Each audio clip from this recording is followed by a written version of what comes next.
राधे दोस्तों, कहानी के 5वें भाग में आप सभी का स्वागत है। सुधा उठी और मुंह धोकर आकर बैठ गई। अब बताओ क्या बात थी? कोई एक बात हो तो बताएं। पता नहीं तुम्हारे घर से गए तो एक ना एक ऐसी बात होती गई कि मन बड़ा उदास हो गया। आखिर फिर भी कोई बात तो हुई ही होगी। बात यह हुई कि तुम्हारे घर से मैं गया खाना खाने। वहाँ देखा चाचा जी आए हुए हैं, उनके साथ एक कोई साहब और हैं। खैर बड़ी खुशी हुई। खाना वाना खाकर जब बैठे तब मालूम हुआ कि चाचा जी मेरा ब्याह तय करने के लिए आए हैं और साथ वाले साहब मेरे होने वाले ससुर जी हैं। जब मैंने इनकार कर दिया तो बहुत बिगड़ कर चले गए और बोले आज से हम तुम्हारे लिए मर गए और तुम हमारे लिए मर गए। तुम्हारी माताजी कहाँ हैं? प्रतापगढ़ में, लेकिन वो तो सौतेली हैं और वो तो चाहते ही नहीं कि मैं घर लौटूं। लेकिन चाचा जी जरूर आज तक मुझसे कुछ मोहब्बत करते थे। आज वह भी नाराज होकर चले गए। सुधा कुछ देर तक सोचती रही, फिर बोली, तो चंदर तुम शादी क्यों नहीं कर लेते? नहीं सुधा, शादी नहीं करनी है मुझे। मैंने देखा कि जिसकी शादी हुई कोई भी सुखी नहीं हुआ, सभी का भविष्य बिगड़ गया। और क्यों एक तवालत पाली जाए? जाने कैसी लड़की हो, क्या हो, तो उसमें क्या? पापा से कहो उस लड़की को जाकर देख लें। हम भी पापा के साथ चले जाएंगे। अच्छी हो तो कर लो ना चंदर, फिर यहीं रहना, हमें भी अकेला नहीं लगेगा। क्यों? नहीं जी, तुम तो समझते ही नहीं। जिंदगी निभानी है, कोई गाय भैंस खरीदना है?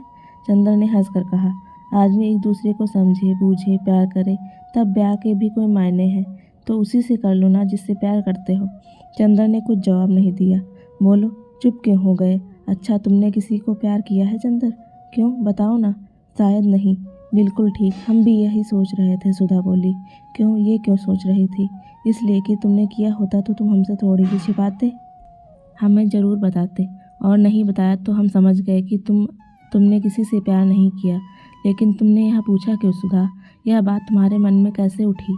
कुछ नहीं, अभी गेसु आई थी, वह बोली, सुधा तुमने किसी से भी प्यार किया है? असल में वह अख्तर को प्यार करती है, उससे उसका विवाह होने वाला है। हाँ तो उससे पूछो कि तूने किसी से प्यार किया है? हमने कहा नहीं। बोली, तू अपने आप से छिपाती है।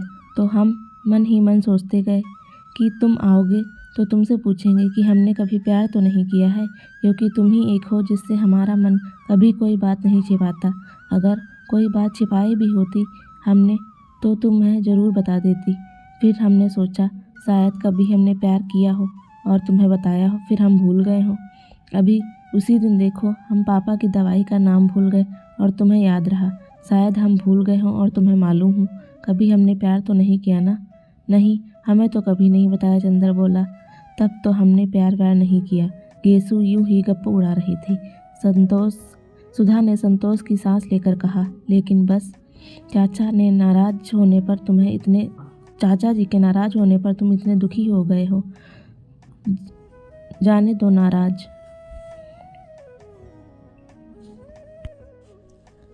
सुधा ने संतोष की सांस लेकर कहा, लेकिन बस चाचा जी के नाराज होने पर तुम इतने दुखी से हो गए हो जाने दो नाराज। पापा तो हैं अभी। क्या पापा मोहब्बत नहीं करते तुमसे? सो क्यों नहीं करते? तुमसे ज़्यादा मुझसे करते हैं। लेकिन उनकी बात से मन तो भारी हो ही गया ना। उसके बाद गए बिसरिया के यहाँ। बिसरिया ने कुछ बड़ी अच्छी कविताएं सुनाई और भी मन भारी हो गया। चंदर ने कहा, लो अब तो चंदर तुम प्यार करते होगे ज़रूर से। सुधा ने हाथ पटक कर कहा, क्यों? गेसु कह रही थी शायरी पर जो उदास हो जाता है वह ज़रूर मोहब्बत करता है। सुधा ने कहा, अरे यह पोर्टिको में कौन है? चंदर ने देखा, लो बिसरिया आ गया। चंदर उसे बुलाने के लिए उठा तो सुधा ने कहा, अभी बाहर बिठलाना उन्हें, मैं तब तक कमरा ठीक कर लूँ। बिसरिया को बाहर बिठलाकर चंदर भीतर आ गया अपना चार्ट वगैरह समेटने के लिए। तो सुधा ने कहा, सुनो। चंदर रुक गया। सुधा के पास आकर कहा, तो अब तो उदास नहीं हो तुम?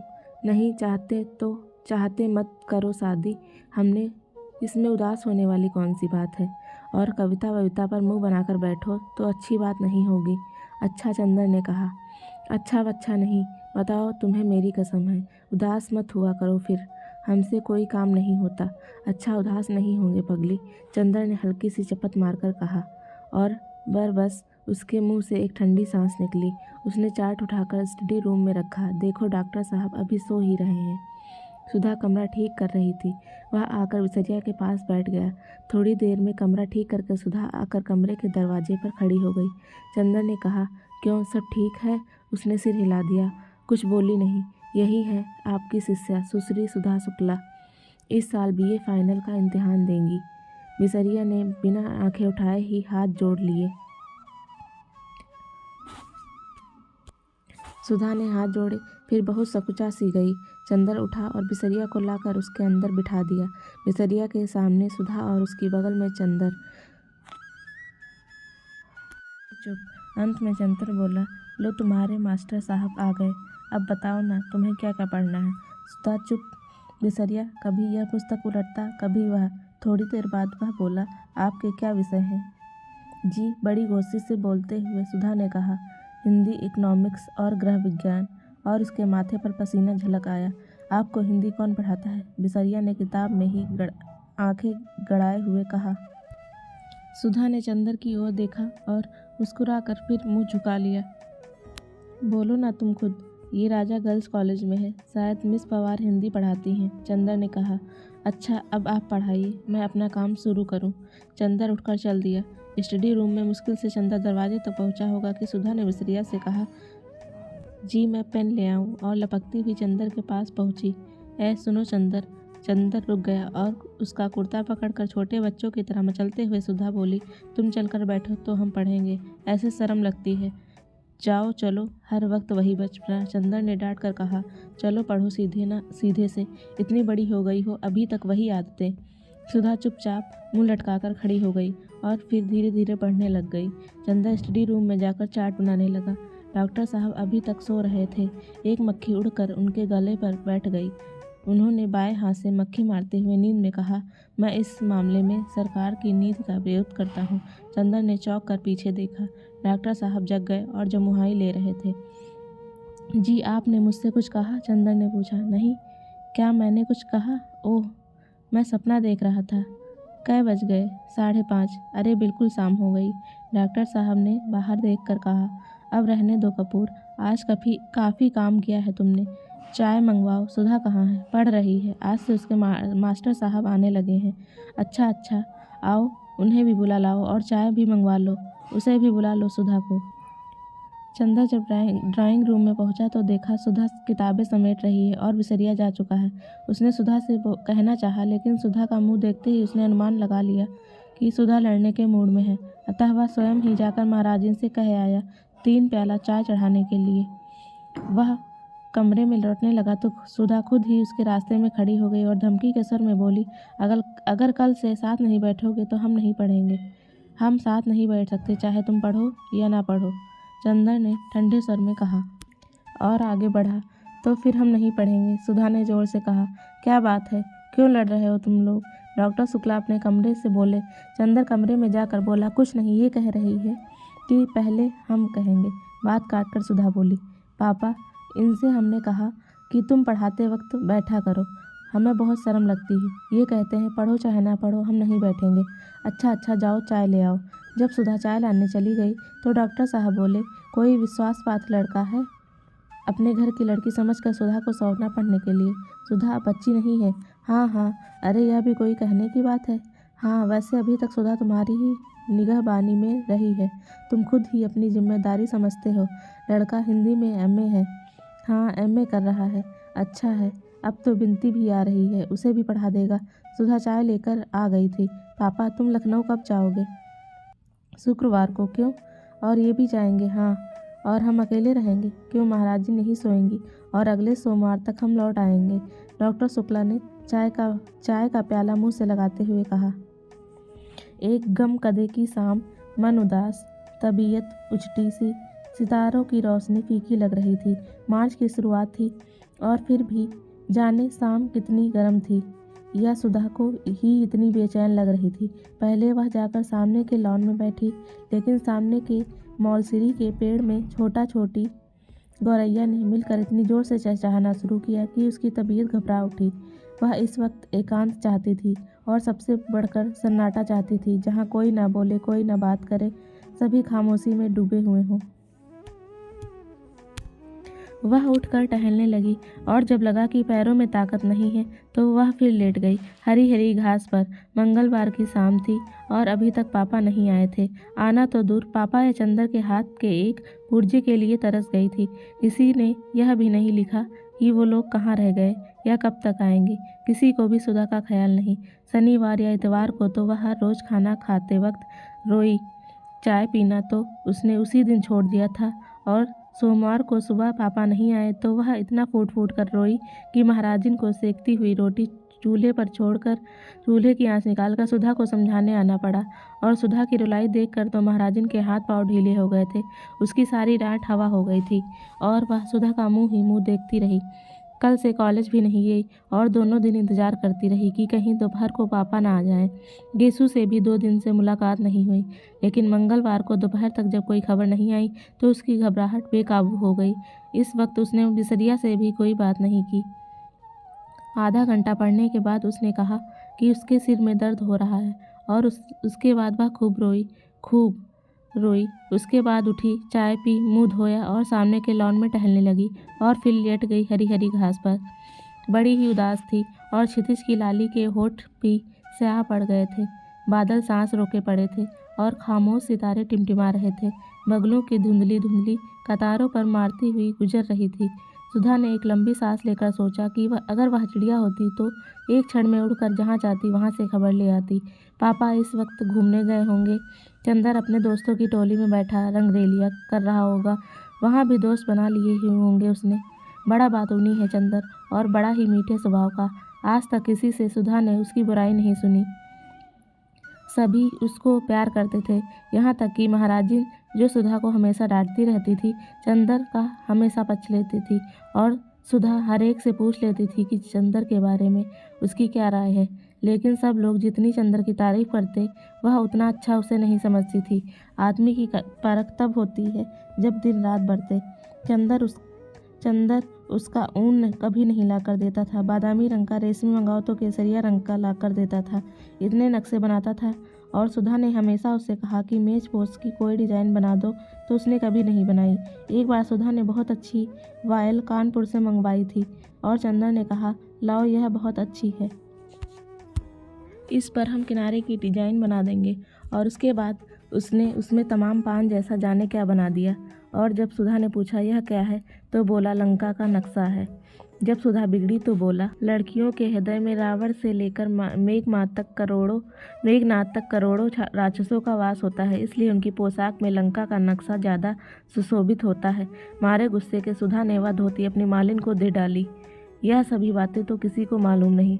उसके सामने तो जरा सा कपूर साहब हंस दिए, 4 मजाक की बातें कर दी, छोटे मोटे उनके काम कर दिए, मीठी बातें कर ली और सब समझे कि कपूर साहब तो बिल्कुल गुलाब का फूल हैं।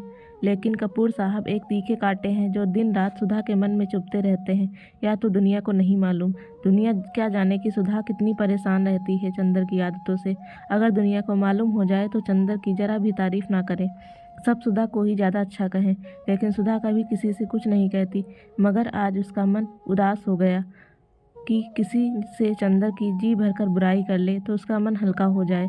चलो बिटिया रानी, तनिक खा लो फिर भीतर लेटो, अभिन लेटे का बखत नहीं आवा। सहसा महाराजी ने आकर सुधा की स्वप्न श्रृंखला तोड़ते हुए कहा, अब हम नहीं खाएंगे, भूख नहीं। सुधा ने अपने सुनहले सपनों में डूबी हुई बेहोश आवाज़ में जवाब दिया, खाए लो बिटिया, खाए पिए छोड़े से काम कम चली, आओ उठो। महाराजी ने बड़े दुलार से कहा। सुधा पीछा छूटने की कोई आस न देखकर उठ गई और चल दी खाने। कौर उठाते ही उसके आंखों से आंसू छलक आए, लेकिन उसने अपने आप को रोक लिया। दूसरे के सामने अपने को बहुत शांत रखना आता था उसे। 2 कौर खाने के बाद वह महाराजन से पूछी, आज कोई चिट्ठी नहीं आई? नहीं बिटिया, आज तो दिन भर में घर में रहो। महाराजिन ने पराठे उलटते हुए जवाब दिया, काहे बिटिया, बाबूजी कच्छो नहीं लिखिन तो छोटे बाबू तो लिख देते। अरे महाराजिन, यही तो हमारी जान का रोना है। हम चाहे रो रो कर मर जाएं, मगर न पापा को ख्याल, न पापा के शिष्य को। और चंदर तो ऐसे खराब है कि हम क्या करें।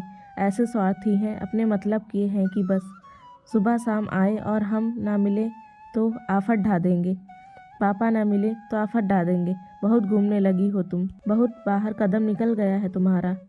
और सच पूछो तो चंदर की इस वजह से हमने सब जगह आना जाना बंद कर दिया है। और खुद है कि आज लखनऊ, कल कलकत्ता, और एक चिट्ठी भेजने का वक्त नहीं।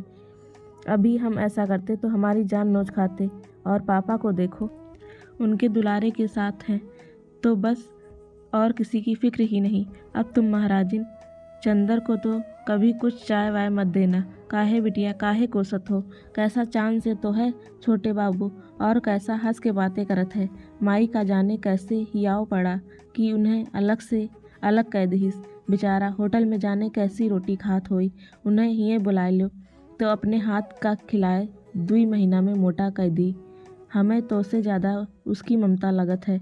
बीबी जी बाहर एक मैम पूछत हैं, हियाँ कौनो डॉक्टर रहत हैं?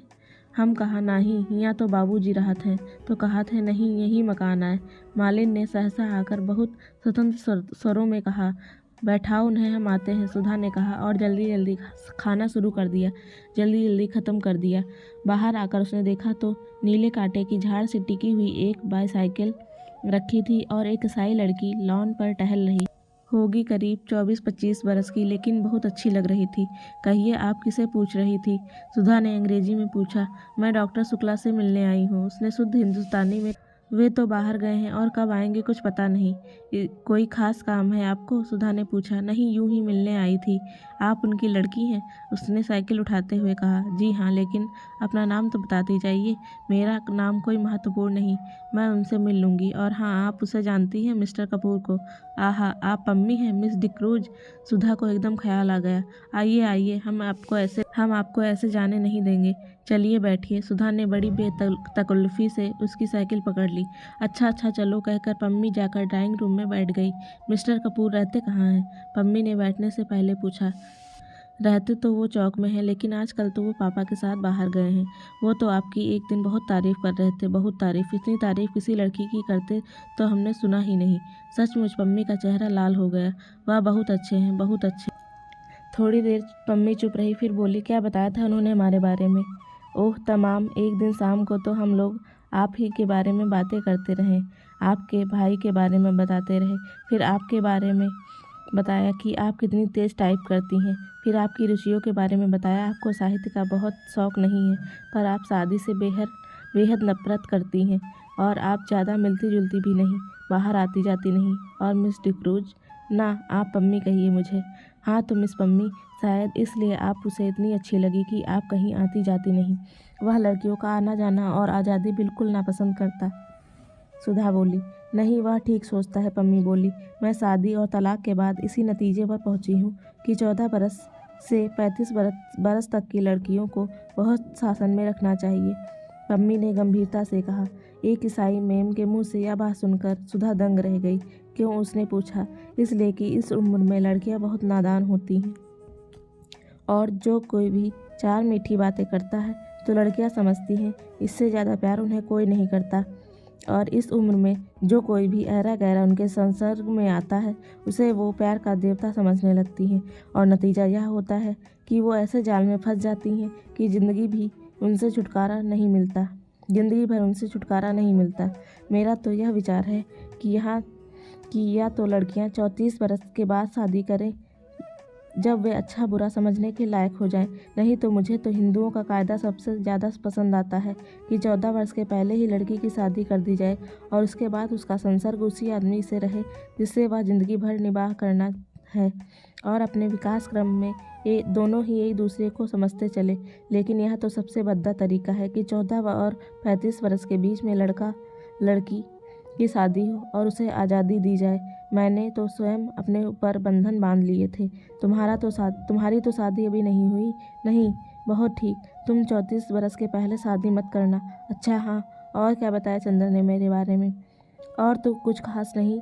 हाँ, यह कह रहा था कि आपको चाय और सिगरेट बहुत अच्छी लगती है। ओहो, देखिए मैं भूल ही गई, लीजिए सिगरेट मंगवाती हूँ। और सुधा ने घंटी बजाई। रहने दीजिए, मैं सिगरेट पीना छोड़ रही हूँ। क्यों?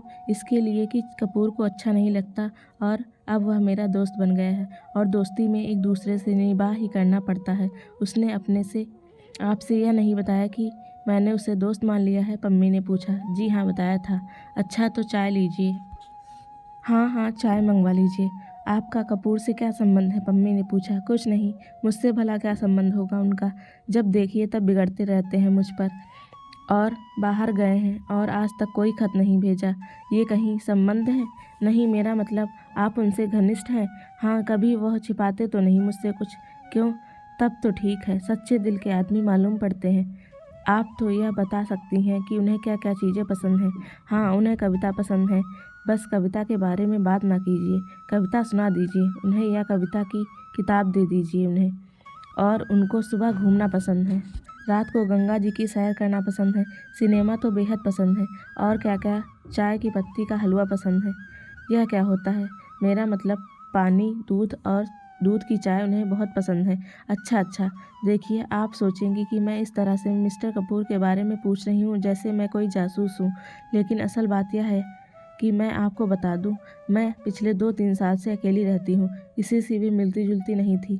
उस दिन मिस्टर कपूर गए तो पता नहीं क्यों मुझ पर प्रभाव पड़ा। उनको देखकर मुझे ऐसा लगा कि यह आदमी है जिसमें दिल की सच्चाई है, जो आदमियों में बिल्कुल नहीं होती। तभी मैंने सोचा इनसे दोस्ती कर लूँ, लेकिन चूँकि एक बार दोस्ती करके विवाह और विवाह के बाद अलगाव में भोग चुकी हूँ, तो इसलिए उनके बारे में पूरी जाँच पड़ताल कर लेना सही समझती हूँ। लेकिन दोस्त तो अब मना ही चुकी हूँ। चाय आ गई और पम्मी ने सुधा के प्याले में चाय डाली। ना, मैं तो अभी खाना खा चुकी हूँ, सुधा बोली। पम्मी ने 2-3 चुस्कियाँ लेने के बाद कहा। आपके बारे में चंदन ने मुझसे कहा होगा, सुधा ने मुंह बिगाड़ कर बोली। मेरी बुराई कर रहे होंगे और क्या? पम्मी चाय के प्याले से उठते हुए धुएं को देखती हुई और अपने ख्याल में डूबी हुई थी। थोड़ी देर बाद बोली, मेरा अनुमान गलत नहीं होता। मैंने कपूर को देखते ही समझ लिया था कि यही मेरे लिए उपयुक्त मित्र हैं। मैंने कविता पढ़नी बहुत दिनों से छोड़ दी, लेकिन किसी कवयित्री ने, शायद मिसेज ब्राउनिंग ने कहीं लिखा था कि वह मेरी ज़िंदगी में रोशनी बनकर आया। उसे देखते ही मैं समझ गई कि यह वह आदमी है जिसके हाथ में मेरे दिल के सभी राज सुरक्षित रहेंगे। वह खेल नहीं करेगा और प्यार भी नहीं करेगा, ज़िंदगी में आकर भी ज़िंदगी से दूर और सपनों में बंद कर भी सपनों से अलग। यह बात कपूर पर बहुत लागू होती है। माफ़ करना मिस सुधा, मैं आपसे इसलिए कह रही हूँ, आप उनकी घनिष्ठ मित्र हैं। आप उन्हें बतला देंगी कि मेरा क्या ख्याल है उनके बारे में। अच्छा, अब मैं चलूँगी। बैठिए ना, सुधा ने बोला। नहीं, मेरा भाई अकेला खाने के लिए इंतज़ार कर रहा होगा। उठते हुए पम्मी ने कहा, आप बहुत अच्छी हैं। इस वक्त आप आई तो मैं थोड़ी चिंता भूल गई, वरना मैं 3 दिन से उदास थी। बैठिए, कुछ और चंदर के बारे में बताइए ना। अब नहीं, वह अपने ढंग का अकेला आदमी है, यह मैं कह सकती हूँ। ओह, तुम्हारी आंखें बहुत सुंदर हैं, देखो। और छोटे बच्चे की तरह उसका मुंह अपनी हथेलियों से ऊपर उठाकर पम्मी ने कहा, बहुत सुंदर आंखें हैं। माफ़ करना, मैं कपूर से भी इतनी बेतकल्लुफ़ हूँ। सुधा झेप गई, उसने आंखें नीची कर ली। पम्मी ने अपनी साइकिल उठाते हुए कहा, कपूर के साथ आप आइएगा। और आपने कहा था कपूर को कविता बहुत पसंद है। जी हाँ, गुड नाइट। अब पम्मी बंगले पर पहुंची तो उसकी साइकिल के कैरियर में अंग्रेजी कविता के 5-6 ग्रंथ बंधे थे। 8 बज चुके थे। सुधा जाकर अपने बिस्तर पर लेट कर पढ़ने लगी। अंग्रेजी कविता पढ़ रही थी। अंग्रेजी लड़कियां कितनी आज़ाद और स्वच्छंद होती होंगी, जब पम्मी, जो ईसाई है, इतनी आज़ाद है, उसने सोचा। और पम्मी कितनी अच्छी है, उसकी बेतकल्फ़ी में भी भोलापन तो नहीं है और सरलता बेहद है। बड़ा साफ दिल है, कुछ छिपाना नहीं जानती और सुधा से सिर्फ 5-6 साल बड़ी है, लेकिन सुधा उसके सामने बच्ची लगती है। कितना जानती है पम्मी और कितनी अच्छी समझ है उसकी। और चंदर की तारीफ करते नहीं थकती। चंदर के लिए उसने सिगरेट छोड़ दी। चंदर उसका दोस्त है। इतनी पढ़ी लिखी लड़की के लिए रोशनी का देवदूत है। सचमुच चंदर पर सुधा को गर्व है और उसी चंदर से वह लड़ झगड़ लेती है, इतनी मान मनुहार कर लेती है और चंदर सब बर्दाश्त कर लेता है। वरना चंदर के इतने बड़े बड़े दोस्त हैं और चंदर की इतनी इज्जत है। अगर चंदर चाहे तो सुधा की रत्ती भर भी परवाह ना करे, लेकिन सुधा की भली बुरी बात बर्दाश्त कर लेता। और वह कितना परेशान करती है चंदर को। कभी अगर सचमुच चंदर बहुत नाराज़ हो गया और सचमुच हमेशा के लिए बोलना छोड़ दे तो क्या होगा? या चंदर यहाँ से कहीं चला जाए तो क्या होगा? खैर, चंदर जाएगा तो नहीं इलाहाबाद छोड़कर, लेकिन अगर वह खुद कहीं चली गई तो क्या होगा? वह कहाँ जाएगी? अरे, पापा को मनाना तो बाएं हाथ का खेल है और ऐसा प्यार करेगी नहीं कि चंदर की शादी करनी पड़े। लेकिन यह सब तो ठीक है, पर चंदर ने चिट्ठी क्यों नहीं भेजी? क्या नाराज होकर गया है? जाते वक्त सुधा ने परेशान तो बहुत किया था। होल डॉल की पेटी का बक्सुआ खोल दिया था और उठाते ही चंदर के हाथ में सब कपड़े बिखर गए। चंदर कुछ बोला नहीं, लेकिन जाते समय उसने सुधा को डांटा भी नहीं और यह भी नहीं समझाया कि घर का ख्याल रखना, अकेले घूमना मत, महाराजिन से लड़ना मत, पढ़ती रहना। इससे सुधा समझ तो गई थी कि वह नाराज है, लेकिन कुछ कहा नहीं। चंदर को खत तो भेजना चाहिए था, चाहे गुस्सा का खत ही क्यों ना होता। बिना खत के उसका मन कितना घबरा रहा था, और चंदर को क्या मालूम नहीं होगा? यह कैसे हो सकता है? जब इतनी दूर बैठे हुए सुधा को मालूम हो गया कि चंदर नाखुश है, तो चंदर को कैसे नहीं मालूम होगा कि सुधा का मन उदास हो गया है? जरूर मालूम होगा। सोचते सोचते ना जाने कब उसे नींद आ गई। उसे पापा चंदर की चिट्ठी मिली या नहीं मिली यह तो नहीं मालूम, लेकिन इतना जरूर है कि यह सारी सृष्टि एक बिंदु से बनी और एक बिंदु में समा गई। उस तरह सुधा की यादें, यह भादों की घटाओं जैसी फैली हुई बेचैनी और गीली उदासी एक चंदर के ध्यान से उठी और उसी में समा गई।